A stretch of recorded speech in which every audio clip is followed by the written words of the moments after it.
Hi everyone! Okay, we're going to continue with the last chapter for this subject on meeting skills. Okay, now first thing first, let's talk about the differences between meeting and group discussion. So in terms of similarities, both meeting and group discussions have the same goal. They have this shared or common goal, which is to make a decision on something.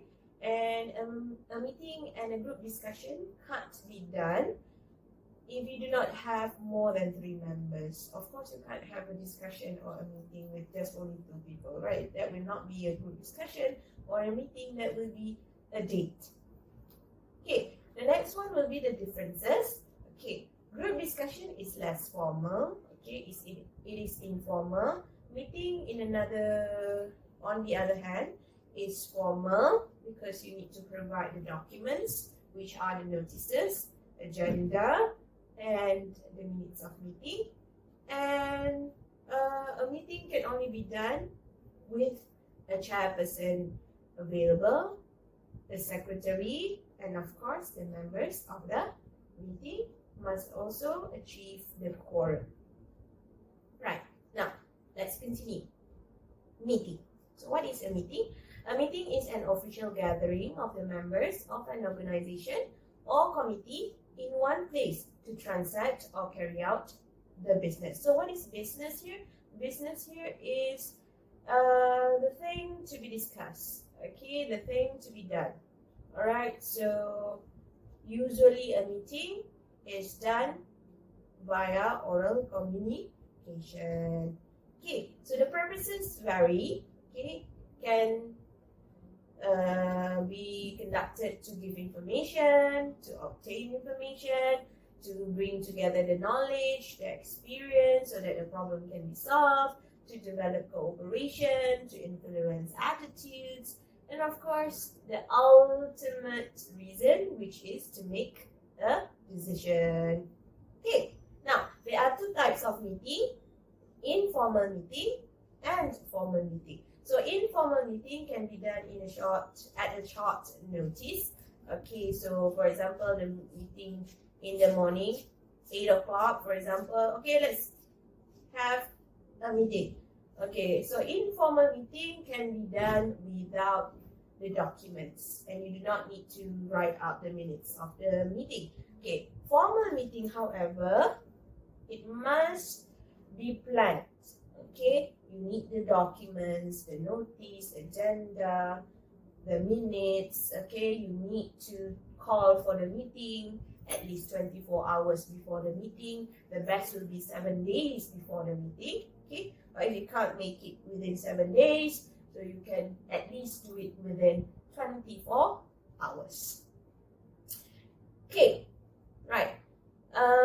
There are several types of formal meeting. First one, inaugural general meeting. For example, inaugural general meeting is the first meeting conducted to come up with the society's constitution and the standing orders. For example, you suddenly want to come up with a club.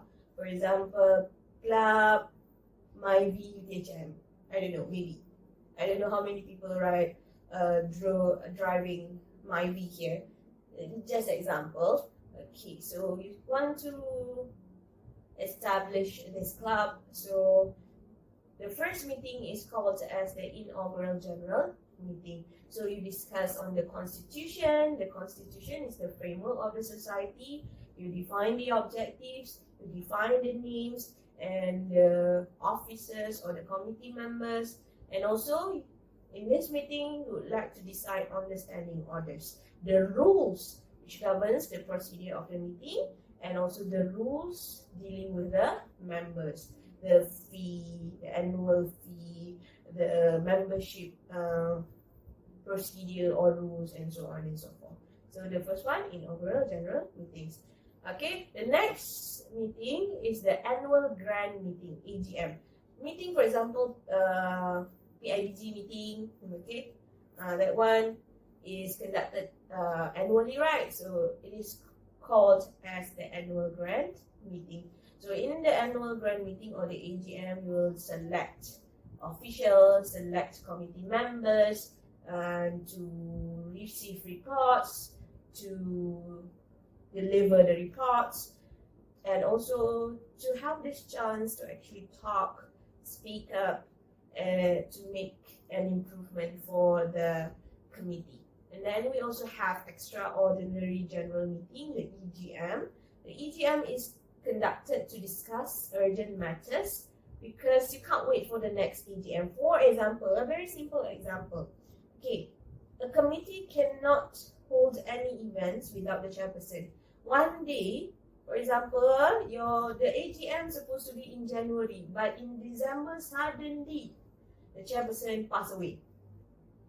So now you have 1 month before the next EGM. So what you can do here is to hold the EGM, okay, to decide the next president for your committee.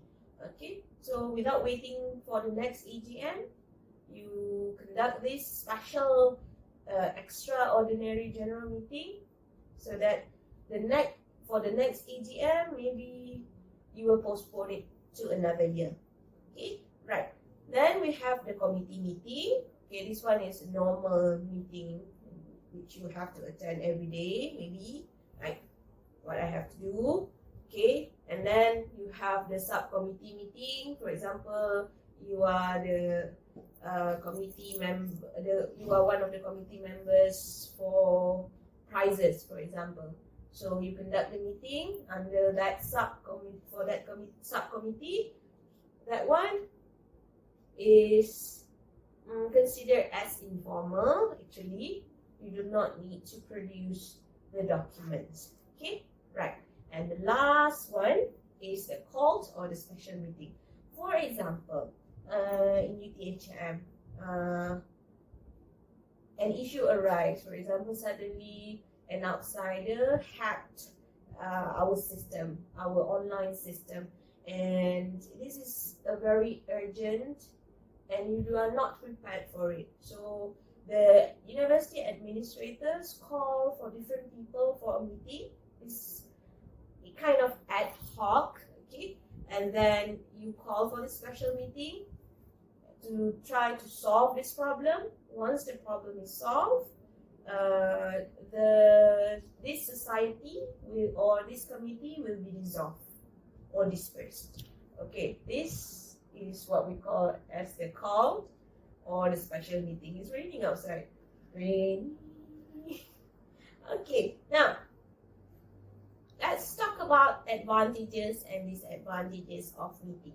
Okay, basically the advantages: meeting is empowering. Meeting is a good way to communicate. Meeting is a good way to show your leadership skill.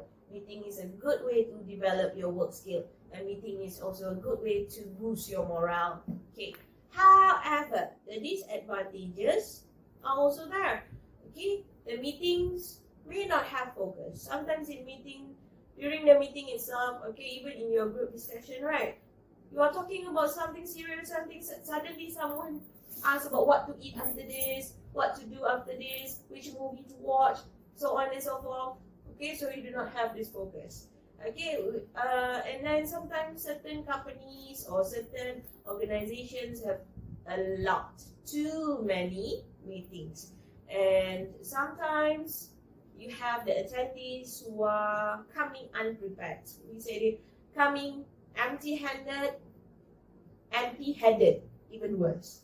Okay, and most of the time meetings are time wasting.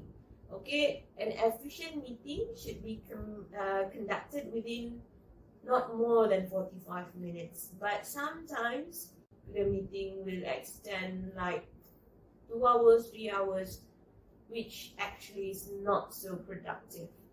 Okay, alright. Now let's talk about the components of meeting. Okay, we start with the purpose. Okay, the first one, purpose. A meeting should have a purpose. And 3 basic purposes of a meeting are to solve problem solving, to gather idea gathering, and lastly for training. Okay, so 3 basic purposes.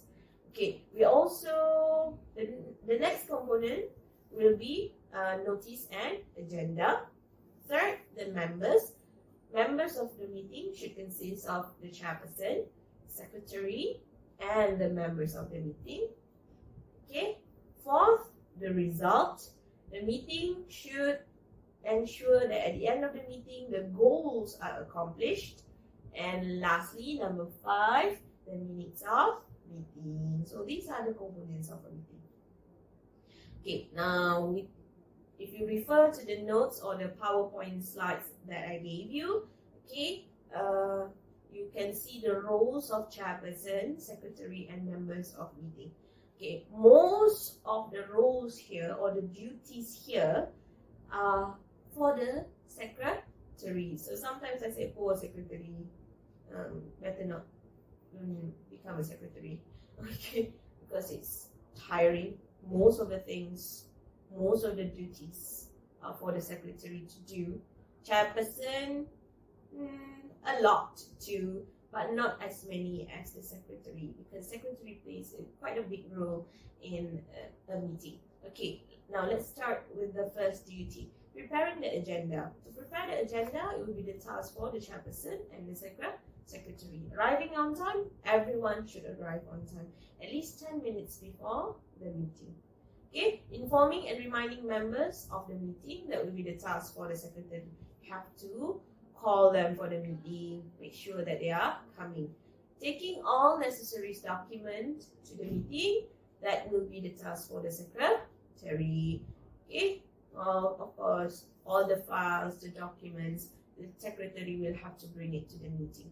Reading the agenda, the minutes, and other documents before the meeting, that will be the task for all. Opening and closing the meeting, that will be the sole task or sole duty for the chairperson.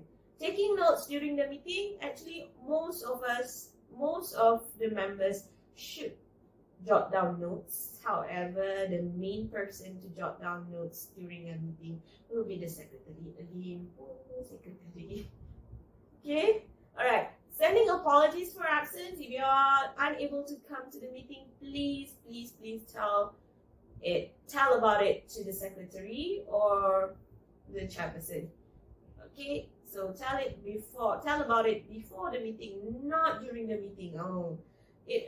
Because it will waste time, okay, for the members to keep on waiting for you to come.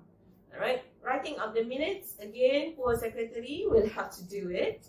Okay, providing relevant information during the meeting will be the task for all. Managing time during the meeting, the chairperson. Circulating the document before the meeting, secretary. Making sure all members get a chance to speak, chairperson. Okay, if the chairperson talk too much, it is actually also not a good way of doing a meeting. Everyone should have the chances to speak during a meeting, not the chairperson only. Okay, participating in decision making. All members of the meeting, including chairperson and the secretary. We have this misconception that the decision should be made by the chairperson. No, it should be made by the members, all members of the meeting. Okay, right. So we are done with all the duties. Okay, right. Now let's talk about the do's and the don'ts when attending the meeting. Okay. Do's. Okay. First, must be prepared for the meeting. If you are given tasks before the meeting, okay, make sure you have done it. Okay, and report it during that particular meeting. Be punctual, dress appropriately, dress nicely. When you speak up, okay, make sure it is brief, it is relevant. Do not talk about something nonsense, not related. Okay. Encourage reserved members to have their say. Okay, chairperson should actually invite those who are quiet to actually talk. Concentrate on positive elements. Okay, talk about something good. Don't talk about bad things. Your bad premonition or whatever it is. Okay, don't talk about the negative one. And then carry out the assigned duties. Always do so. If you're given a task, make sure you finish it. Okay. The don'ts, okay? Do not arrive late to the meeting, as I said, at least 10 minutes before.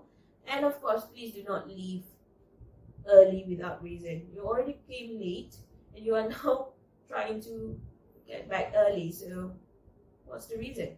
Okay, demonstrate poor body language. For example, when you conduct the meeting, your eyes are like this, or your mouth are open like that. That one is actually demonstrating a poor body language. You have to show your enthusiasm during the meeting.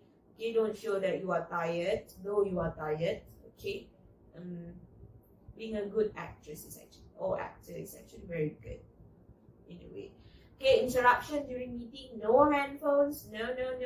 Okay, no ding ding ding ding ding ding ding during the meeting, very wrong. Then avoid interrupting when any members are talking. When someone is talking, please stop talking too at the same time. Okay, you should listen. Once the person done, then only you can actually speak. Okay, right. I think that's all for the first part of this chapter. I will continue with the next part in the next video. Bye bye everyone.